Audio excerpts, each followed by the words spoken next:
Bon dia, em dic Sara Marugan Oliva, soc professora de català, soc funcionària docent i he corregit les proves de llengua catalana i literatura i també l'assignatura de literatura catalana a l'ESPAU.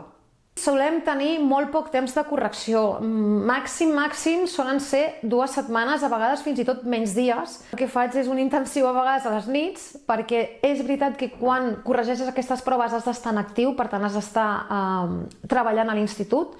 N'acostumo a corregir al dia potser uns 20. La correcció l'acostumo a fer a casa, al costat tinc les pautes de correcció i a vegades acostumo a corregir-los tots sencers o a vegades primer la correcció d'una pregunta tots iguals per tenir un criteri equànime en tots o a vegades els corregeixo tots sencers. Crec, a grosso modo, que són una vuitantena d'exàmens. La llengua catalana està molt estructurada i per tant les preguntes són molt tancades, és a dir, els sons fonètics són molt concrets, la funció sintàctica també és molt concreta o la funció d'un pronom feble, per tant són exàmens pràcticament molt matemàtics.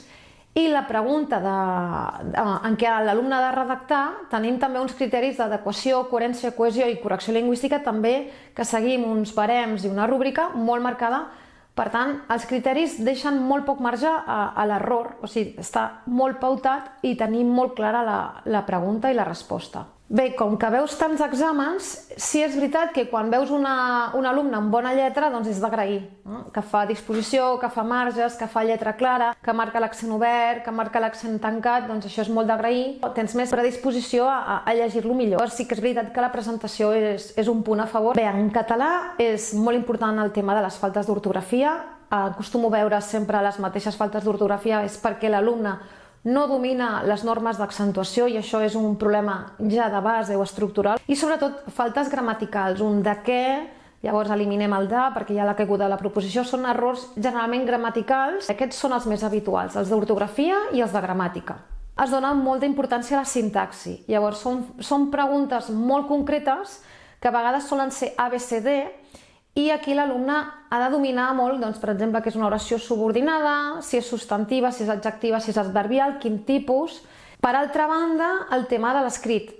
Sí que fan una redacció, però moltes vegades no s'estructuren bé l'escrit, en introducció, arguments, conclusió, i el tema de les faltes d'ortografia, això els baixa molt. El tema faltes, perquè hi ha un apartat que sí que restem els correctors, és a dir, hi ha un apartat que sumem, anem sumant puntuació, però després restem puntuació per faltes d'ortografia. He vist que la redacció ha anat a menys, és a dir, fa 20 anys s'havien de fer més paraules a la redacció i ara la redacció actual estan demanant 125 paraules com a molt, per tant, són 2 línies d'introducció, 2 línies d'argument, 2 línies de conclusió, per tant, és fàcil d'aprovar aquesta part, però és veritat que, vista en perspectiva de fa uns anys, doncs l'alumnat redacta menys.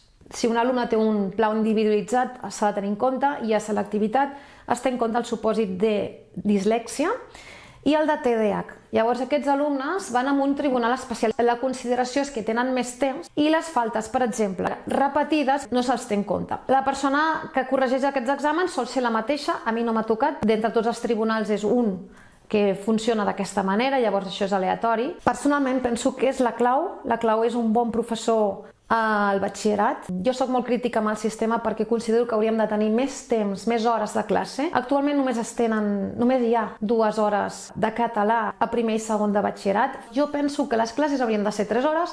Hi ha moltíssima matèria, és una assignatura que no s'acaba mai al temari, és molt difícil acabar-lo en un any escolar. La meva assignatura, català, és una assignatura que requereix moltes vegades, sobretot a nivell de batxillerat, un professor particular. Una anècdota que us volia explicar és que normalment qui ve a classes particulars de català que està fent un nivell de primer o segon de batxillerat sol ser un alumne molt bo i molt brillant. Per què?